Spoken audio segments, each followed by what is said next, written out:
The speaker for this session is no stranger to many of you, Dr. Patchen Dellinger. Patch is a professor of surgery at the University of Washington in Seattle, Washington. He is a general surgeon, but also a laparoscopic and bariatric surgeon, and practices also critical care.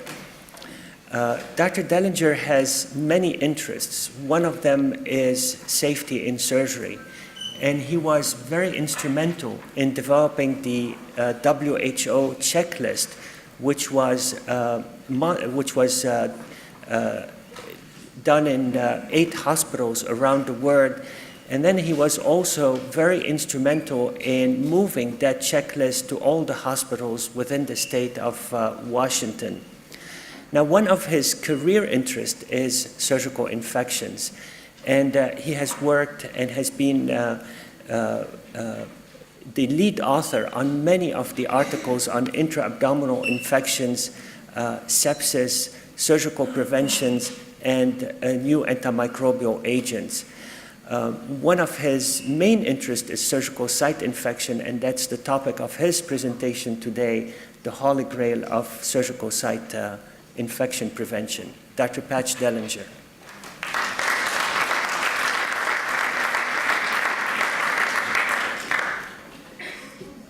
Thank you, Kamal. So I want to talk about preventing surgical site infections, and I'll talk about some things old and try to end with some things new.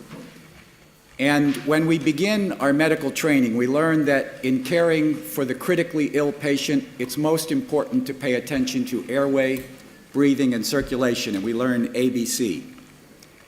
And I'd like to suggest that for preventing infection, it's the same. If we attend to airway, breathing, and circulation, that is best for our patient. Actually, ideal physiology is the best way to prevent surgical site infection. And then we can add drugs, such as antibiotics, and we have ABCD. And then I can't do the proper alphabet for things like glucose control, proper hair removal, surgical technique, and teamwork, and so on. So first, for some old things, prophylactic antibiotics. There are 5 questions I like to ask, beginning with which cases benefit from prophylactic antibiotics. And in this slide, we see a summary of many studies, most of them quite old because placebo-controlled studies have not been done for many years. And you see the average rate of infection with antibiotic prophylaxis and with placebo, and you see the number needed to treat to prevent an infection. And in some cases, people like to say, well, we shouldn't use antibiotics for clean operations because the risk is low and we don't need antibiotics. And I said that when I was younger and more foolish than perhaps I am today. We have always agreed that some clean procedures need antibiotics, such as joint replacements, open heart surgery, craniotomies, these sorts of things. But a very nice paper by Bowater a couple of years ago, he reviewed all of the studies, all of the meta-analyses, and showed that there is a definite reduction in risk of infection with prophylactic antibiotics for any operation, including all clean operations, independent of the underlying risk of infection. And here we have the odds ratio for the risk reduction with prophylactic antibiotics varying according to the baseline risk of infection. So there's not more or less effect. However, since prophylaxis can reduce the number of infections, the controversy is for which operations does the reduction justify the cost? The proportional reduction of infection is similar in other procedures. But if you start with a very low baseline risk of infection, then the number of infections you prevent is fewer, and the number of patients you must treat to prevent one infection is greater. So the benefit depends on the baseline risk, on how effective prophylaxis is, on what the prophylaxis costs, both money and things like antibiotic resistance, and on the cost of infection. So nobody questions using antibiotic for a hip or a knee replacement. But maybe if you're removing somebody's skin lesion, there are even studies showing you can reduce infection rate there. But the infection, if it occurs, is trivial, and so it's probably not worth using antibiotics in that case. But the answer will be different for different procedures, different places. So if we agree that most, at least operations, probably benefit from an antibiotic, which drug should you use? And there are many, many studies. This woman is unpacking the groceries. She says, "I don't know what this is, but it's new and improved, so it must be good."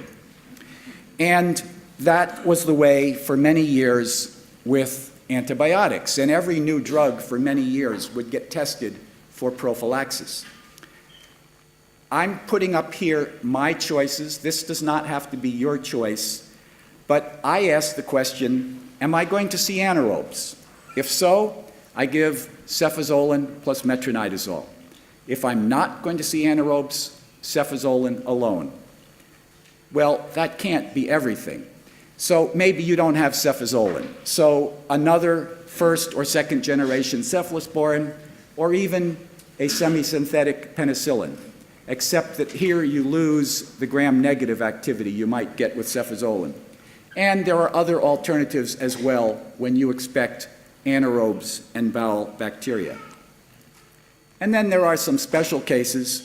If you have a patient who has severe immediate reactions to beta-lactam antibiotics, if you have a high rate of MRSA wound infections in your facility, or perhaps if the patient has had a recent prolonged course of antibiotics or is in the ICU, ideally we hope not to operate on a patient under those circumstances, but if you must, then you have to invent what makes sense. You probably want to use an antibiotic other than the one the patient has been getting. Or if the patient's been in the ICU, you may want to direct your prophylaxis against the type of resistant organisms that you know are found in that unit. So if we can agree which cases need an antibiotic and which drug to use, when should you start? In the 1950s and 60s, surgeons used to give antibiotics to patients, and it didn't seem to have any effect. And when it was studied, they learned that a surgeon would be worried about his patient, so he would finish the operation and go to the recovery room and order antibiotics. And patients who got antibiotics had a higher infection rate. Well, of course, because only the high-risk patients got them, and they got it in a way that is not effective. That was changed when John Burke published this animal study in which he gave animals bacteria in a surgical wound and then gave antibiotics before, the same time, or after. And this slide shows that if the antibiotic was given after the bacteria, you quickly lose all effectiveness. It also shows that if you give epinephrine, which causes vasoconstriction and increases infection risk, you get more infections, but that effect also wears off in a couple of hours. And he showed that it doesn't matter which antibiotic you use, you just need an antibiotic with activity against the germs that are in the wound. And take a look at this, Staphylococcus and penicillin, the good old days, eh? Following this, in 1992, Dr. Klassen reported information from the hospital in Salt Lake City, and he showed that when the antibiotic was given within 1 or 2 hours before incision, it was very effective. Given earlier, it was not effective. Given later, it was not effective. The curve of this graph looks like the guinea pigs from Dr. Burke. When I was in training, we used to give the antibiotic as a muscular injection, and we gave it, quote, on call to the operating room. Back in the old days when patients were in the hospital before they went to the operating room, and you would call for the patient from the floor, the nurse would give some antibiotics, the patient would come to the floor. The interval between antibiotic and operation was variable and hard to control. DePiro and colleagues in '85 studied whether you could give the antibiotic intravenously in the operating room. And there was concern that if you gave it too close to the incision, there would not be enough in the tissues. But he showed that the serum levels were better at the time of incision and better 2 hours later, even though it was given intravenously shortly before the incision. And in addition, the muscle levels were better, the tissue. They biopsied the muscle at the beginning of the operation and at the end of the operation. And actually, the average time of giving the antibiotics was 17 minutes before incision, and it was given as close as 7 minutes before incision, and the muscle levels were good in every case. So this suggested that we could give it close to the time of incision and not need to worry. Now, there have been concerns that maybe for some antibiotics, if you give it too close, it won't get to all the places it needs to. And there is one very nice study from Basel, Dr. Widmer mentioned a couple of days ago, where they appeared to see higher infection rates if it was given closer than 30 minutes. But actually, when it was given within 15 minutes, they had a lower infection rate than 30 minutes. And so the data are a little confusing. In this study of joint replacements from the Netherlands, the lowest infection rate was seen when the drug was given within 30 minutes of incision. In this study, which is a large series of hospitals in the United States, again, the lowest infection rate is seen when the drug is given within 30 minutes. People worry about vancomycin because it takes longer to get in, and it is it has to be given more slowly. But in this study from Texas in 2006, they showed a very high rate of infection in less than 15 minutes before incision. However, that was only 15 patients out of 2,000 patients, and so I'm not sure what to make of that very small number of patients. And otherwise, the patients that got it within 16 to 60 minutes had the lowest infection rate in this study for patients receiving vancomycin. Personally, as a surgeon, I'm happy when I pick up the knife if I see the antibiotic running at the time that I begin my incision. The risk of infection does not go from 0 to 100% as the knife touches the skin. The risk is a continuous process that continues as long as the wound is open. And if you're doing bowel surgery, which is one of the things I do, the risk probably jumps at the time that you enter the bowel, but certainly not immediately all the risk as soon as the knife touches the skin. But this is an area where there is a little bit of controversy still. What about repeating doses? This nice study from Wisconsin in the late 90s showed that for operations lasting more than 3 hours, the infection rate was lower if you got a drug with a long half-life, cefotetin, or if you got a drug with a shorter half-life, cefazolin, if the drug was repeated after 3 hours. And in the group that got cefazolin and no repeat drug, the long operations had a higher infection rate. This has been looked at in cardiac surgery from Brigham and Women's Hospital, where they saw a 38% increase in surgical site infection rate per extra hour of operation, and this was relieved by repeating antibiotic doses. So, if we know which drug to give when and to start, how much should we give? There are very few studies comparing doses of antibiotics. We really do not have good data. But this is the kind of data we do have. Back from the 70s, one of the early cardiac surgery studies from the Mass General Hospital, they looked at whether they could detect any antibiotic in serum at the end of the case or none. There was a significantly higher infection rate in patients with no antibiotic present at the end of the operation. In this study, done a number of years later, from Brigham and Women's Hospital, again, they looked at cardiac surgery, and what they did is when they put the patient on bypass, they took a small piece of the atrial appendage and they sent it, and they measured the tissue levels of antibiotic in the tissue. And for patients who got an infection, the average level of antibiotic was less than half that it was in patients without an infection.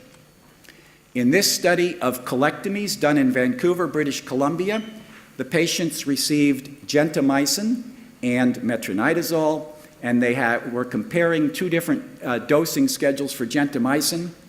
But at the end of the day, what they found was if you had a surgical site infection, your gentamicin level at the end of the operation was lower than in patients who did not get an infection.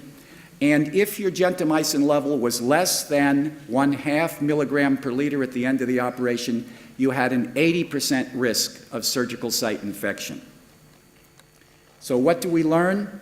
I think you should always give at least a full therapeutic dose of antibiotic. You should consider the upper range of doses for large patients and or long operations, and you should repeat doses for long operations. The thing that seems to make a difference is, do you have good therapeutic levels of antibiotic from the time the incision is made until the incision is closed? There are also a number of studies in obese patients showing poor levels. Chuck Edmonston showed us that earlier today in one of his presentations. And I do think that for very large patients, you should be giving very large doses. For morbidly obese patients, I give 3 grams of cefazolin. So if we know which drug to give and when and how much, how long should we continue it? All of the early studies gave 3 doses of antibiotic over a 12-hour interval. A number of years after the early studies, surgeons and infectious disease preventionists began doing studies showing that a single dose of antibiotic was often effective and more effective than placebo. And whenever it has been compared, the shorter course is always as effective as the longer course. My favorite study is this one, a Pollard hip replacements from Sweden, 2-year follow-up, 12 hours compared to 14 days, no difference in infection. Another favorite study is this one from Geneva, where Stefan Harbarth looked at retrospectively at infection rates in cardiac patients, less than 48 hours, more than 48 hours, no difference in infection rate, but 60% more resistant bacteria recovered from patients who got drug more than 48 hours. This very nice review by McDonald in Australia, New Zealand Journal of Surgery shows a odds ratio for 1 dose versus multiple doses for many different types of operation. You can see that every confidence interval crosses 1. If you're a quick counter, there are 14 above the line, 14 below the line, and the last 4 bars over here represent different ways of combining all the studies together, and you can see that there is no benefit beyond the initial dose. So what's best for our patients? Prophylaxis is one of many methods, and my surgical chair when I was in training used to like to say, prophylactic antibiotics never made a first-rate surgeon out of a second-rate surgeon. It's one of the things we do to prevent infections. There is no evidence that any antibiotic given after the wound is closed makes any difference, and it does increase resistance. So it makes us wonder, what is the reason for giving antibiotics? It should be to kill bacteria, but sometimes they seem to be given just for fever, so maybe some physicians believe they're antipyretics. And then, of course, the doctor feels much more calm if he's prescribing antibiotics to the patient. So, prophylactic antibiotics reduce risk for all procedures. The benefit depends on the baseline risk and the morbidity of an infection in that patient. You should choose a drug effective against the bugs that show up in those operations in your institution. If you're going to give some, give a lot. Give it shortly before the procedure. repeat for long cases so that there is drug throughout the time of the operation, stop when the bandage is on. What about oxygen? This very nice study by Tom Hunt from the University of California many years ago, a similar model to John Burke's antibiotic infection. He showed that if you deprive the animal of oxygen with 12% inspired oxygen, you have more infections. If you give extra oxygen, you have fewer infections. In a follow-up study, they measured the oxygen tension in the tissue next to the wound in human patients in California, and showed that for low oxygen tensions, there were more infections than expected by a risk stratification. With high oxygen tensions, fewer infections. This data, more recent, 2007, looked at the tissue saturation next to the incision at 12 hours after operation. I believe this was in spinal operations, and you can see patients who had surgical site infections had less oxygen in tissues than patients who did not get surgical site infections. In this study, they looked at oxygen saturation in the arm as a surrogate for what's going on in the body as a whole, and again, less oxygen correlated with more infections. So oxygen tension in the wound is clearly important. White cells need oxygen to kill bacteria. But how to translate that biological fact into clinical practice that lowers surgical site infection has been difficult to get a good answer on. I think the answer is best on temperature. Again, Hunt and colleagues showed that if you increase subcutaneous tissue temperature, you increase oxygen tension and you increase blood flow in the tissue. Kurtz did a study which was presented, I think, yesterday in Austria. Many hospitals participating in colectomy, and showed that when the patients were kept actively warm during the operation, the infection rate was 1/3 of patients who were allowed to get cold. In this study, I believe from Mexico, looking at cholecystectomy, patients who arrived cold in the recovery room had a higher infection rate than patients who arrived warm. In this study from England, they tried pre-warming the patients for short, mostly ambulatory operations like hernia, breast biopsy, varicose vein, and they showed fewer infections in the patients who were pre-warmed. So what about pre-warming? It turns out that if you pre-warm the patient, you can keep them warm more efficiently, and Dr. Kurtz mentioned this again yesterday. And another thing is that blood loss is different. If the patient gets cold, coagulation does not work as well, and in data I don't have time to show you, patients who require transfusion have higher infection rates as well. This shows how preoperative warming achieves average higher temperature for patients than patients who were allowed to go into the operating room without pre-warming. This slide was showed yesterday, shows the rapid drop due to temperature redistribution within the body without loss of heat. As we sit here, our core is 37, but our skin and our subcutaneous tissues are cooler. When you get an anesthetic, the circulatory control that keeps your core warm and lets your skin get cooler is abolished. Heat shifts from the core to the subcutaneous tissue, your core temperature drops. But if you are pre-warmed before you go into the operating room, your temperature does not drop. So in my hospital, we pre-warm. If you pre-warm the patient, you don't have to raise the temperature in the operating room so much. And in fact, even if you raise the operating room temperature to 27, you still have a 10-degree gradient between the temperature you want your patient and the temperature of the room. But if the room is 27, when I'm operating on you, I'm going to sweat and drip in your wound, and that's bad. So in my hospital, we have been pre-warming for the last 10 years, and 98% of our patients get to recovery room with normal temperature. What about the inspired oxygen tension and surgical site infection? There have been many studies, and quite a few have shown a benefit to giving 80% oxygen instead of 30%. And there's a nice meta-analysis that shows a benefit.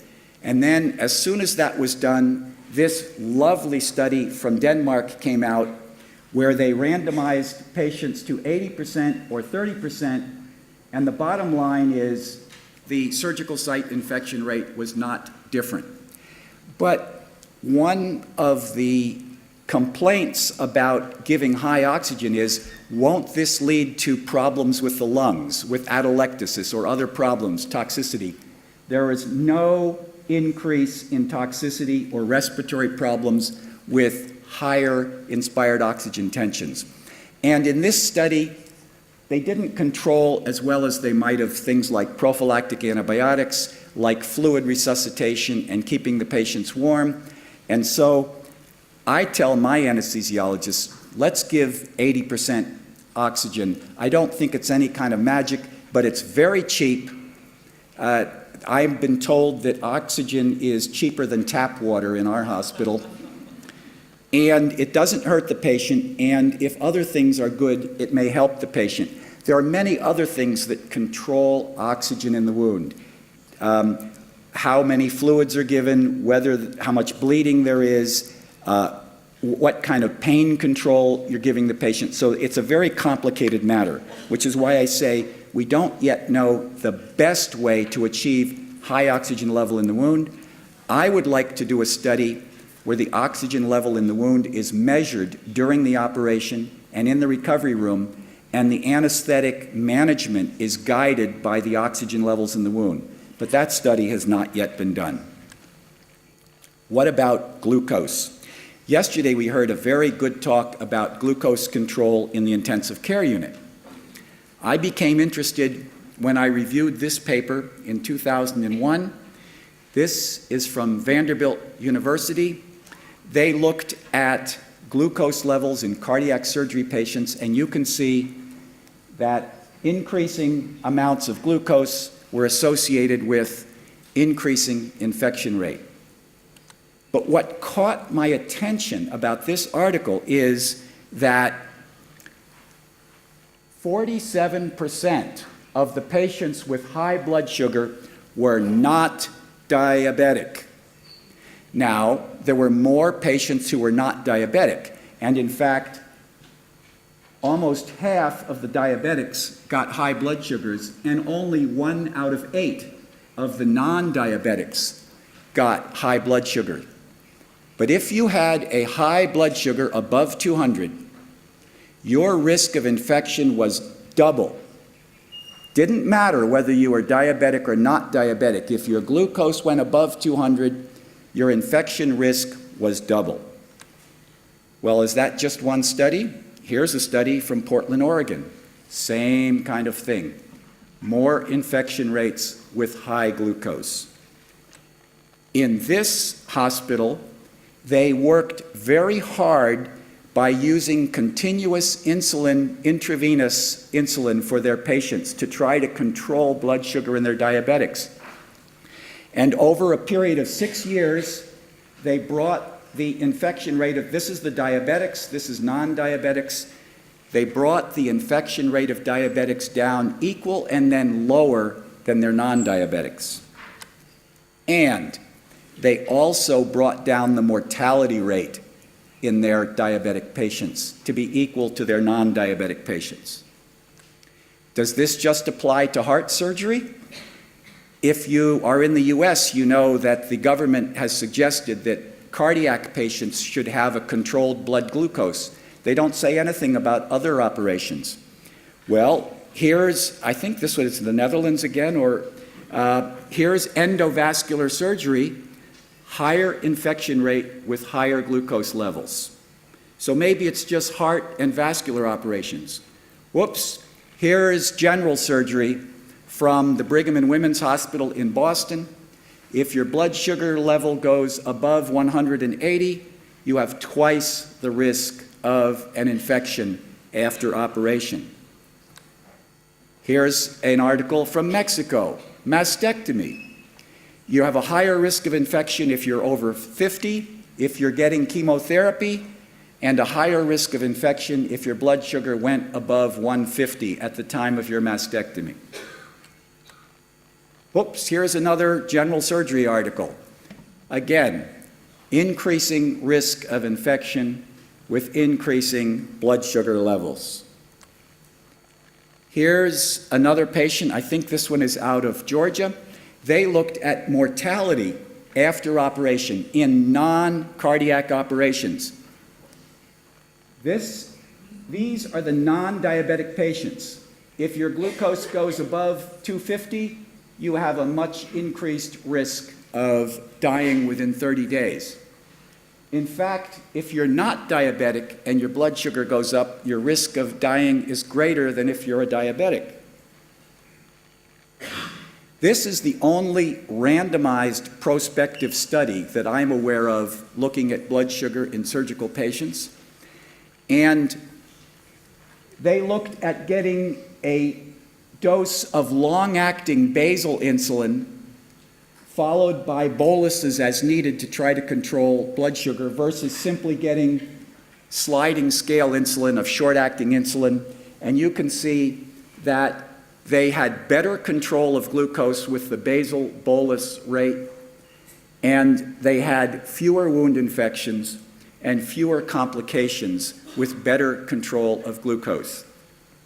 We have recently looked at data for 10,000 patients operated in the state of Washington, having either a colon operation or a gastric bypass operation, and we have shown the same kind of increased risk of infection and reoperation and mortality for high blood sugar levels, and we have shown that for patients who get insulin, that risk is greatly reduced.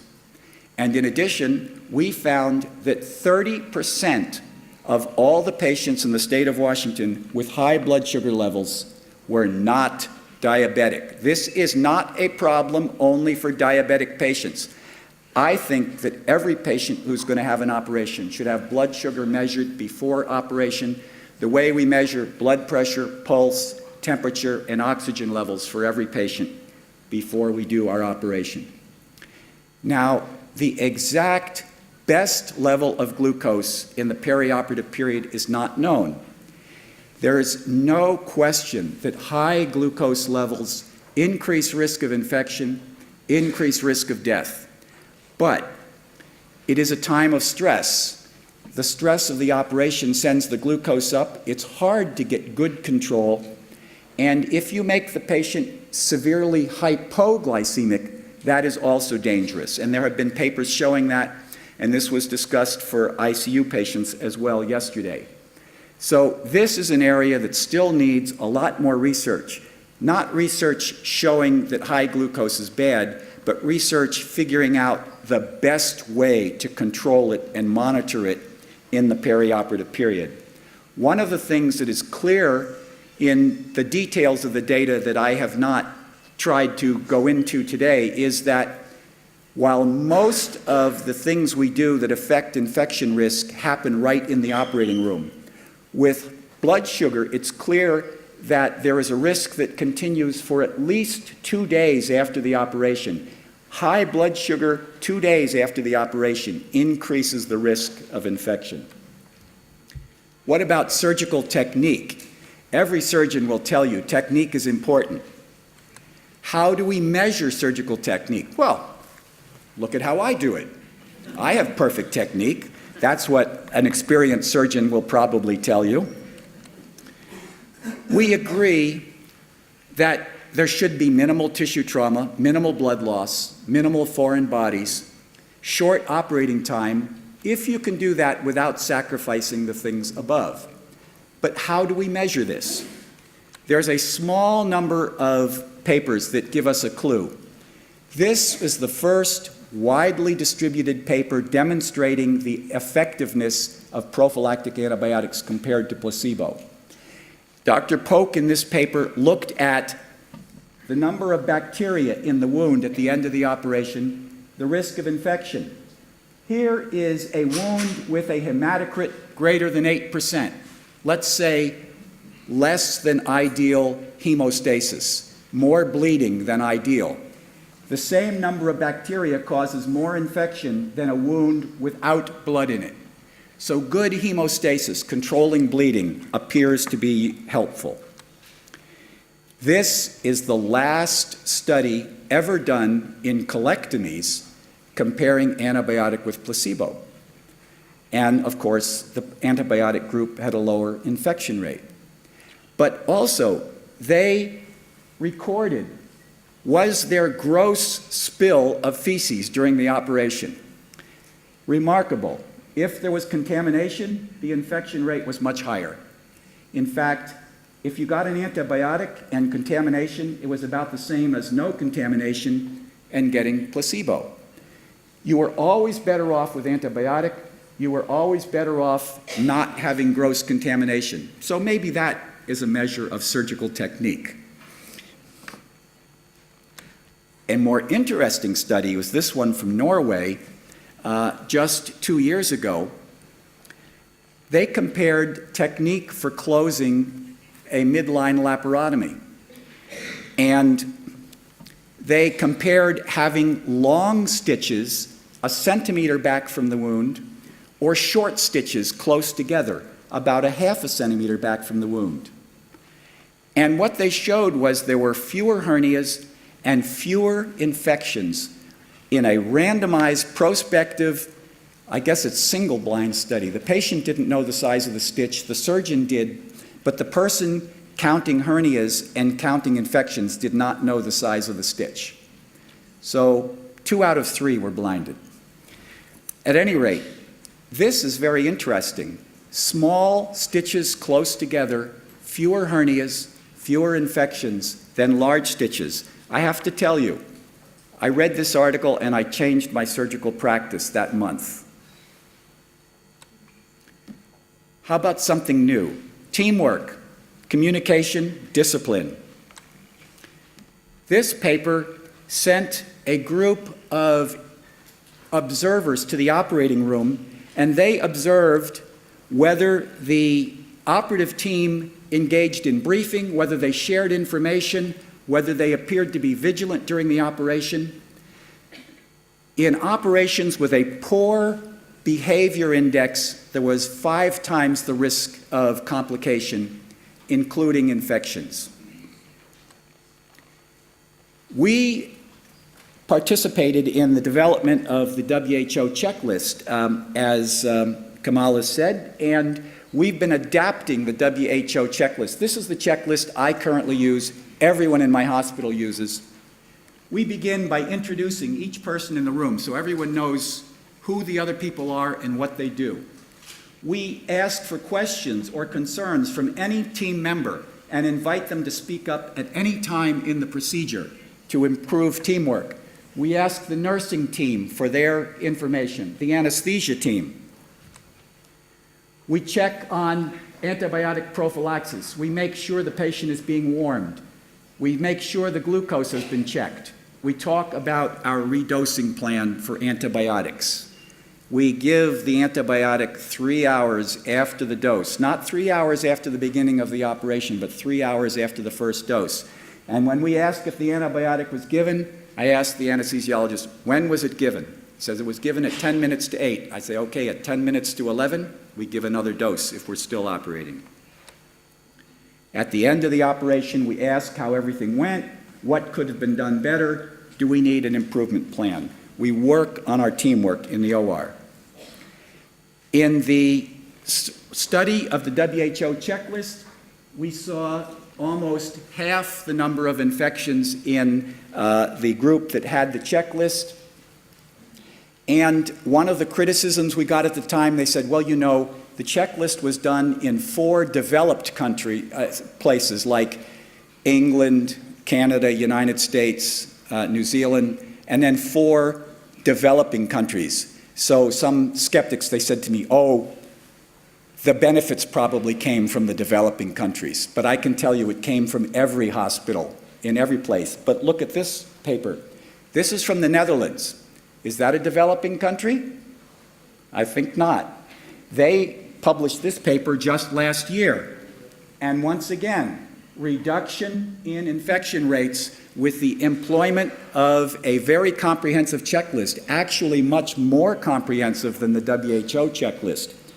And they measured whether each hospital did more than half of the checklist or less than half of the checklist. The hospitals that did more had lower complication rates. The teamwork and the checking that goes with the checklist results in better results. That we have an organization in the state of Washington we call the Surgical Care Outcomes Assessment Program, and in this we take information about targeted surgical procedures and we feed the information back to each hospital every 3 months, and they know which hospital they are and they can compare the results with every other hospital in the state of Washington. We tell them whether they're giving their antibiotics in time, whether they keep the patient warm, what is their infection rate, how many patients have to be reoperated. And during the time we've been doing this, we've seen greatly increased and improved surgical results in the state of Washington. And also, if you go to www.scope.org, you can see the checklist that we got into every hospital in the state of Washington. And you can see a video that my hospital made demonstrating how we use the checklist. Here's a more recent study. I think this is from Switzerland, isn't it? Well, I'm not sure. I don't remember now. But at any rate, they looked at intraoperative behavior again, observing intraoperative behavior, and in operations with a poor discipline score, the odds ratio for infections was doubled, and this was more important than extended antiseptic measures like frequent glove changes, compulsive cover-up, changing instruments, irrigation, and things of this sort. So, exchange of team members, movement in the OR, noise, and visitors were behavior elements associated with higher infection rates, and all these other things that we sometimes fuss about made much less of a difference. This paper I know is from Switzerland, very interesting. They just observed what is the noise level and then did the patient get an infection. Patients who had an infection, there was a significantly higher noise level throughout the operation than patients who did not get an infection. So we're not sure what this means. I don't know if the noise encouraged the bacteria or it's a sign of poor teamwork or uncoordination in the operating room. So because this field is immense, if you would tolerate it, I could talk for 3 hours about preventing surgical site infection and not get all the information. I haven't talked about skin prep, sterile technique, wound protectors, impregnated sutures, the prevention of non-surgical infections, and there is some evidence that non-surgical infections can lead to surgical site infections in selected cases, perhaps through bacteremia. Animal models show definitely that a bacteremia in the first couple of days after an operation will lead to a surgical site infection. And management of the incision after operation. There's very limited data on this. Most surgeons have very strong opinions in the absence of any evidence. So, somebody mentioned this slide earlier. Hand hygiene applies everywhere in the OR. You can't go more than 30 feet in my hospital without seeing a poster like this. Not me and everyone.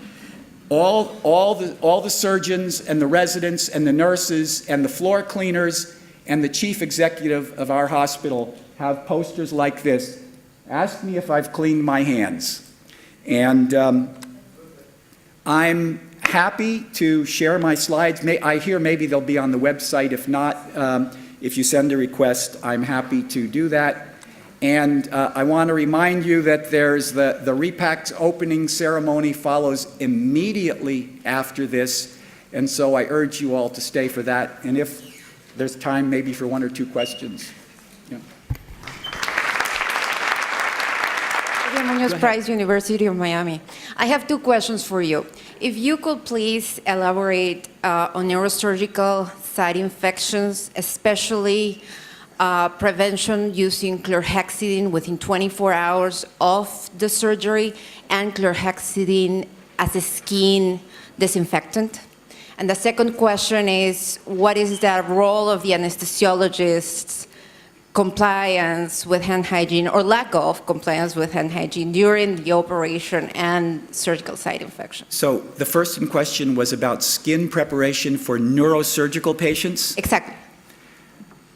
You know, I haven't done any neurosurgery since assisting on some cases in 1970. And I think there is concern about neurotoxicity of chlorhexidine, but I'm really not informed, and I would rather not give an opinion that is not accurate. I have to beg off on that question. I'm sorry. The issue of hand hygiene and anesthesiologists, well, of course, surgeons, you know, do hygiene up to the elbow and then put on gowns and gloves and then watch anesthesiologists. And since we think we're better than anybody else, we're always worried about the anesthesiologist technique. I think, in fact, that anesthesia, sterile technique, and hand hygiene in the operating room, on average, is not as good as I would like to see it.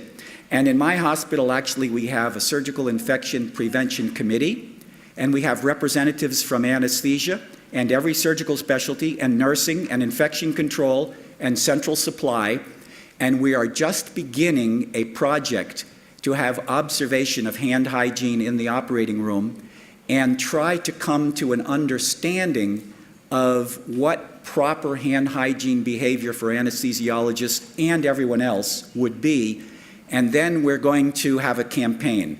But I think there is not currently solid agreement about what it should be. Okay, thank you. Next question.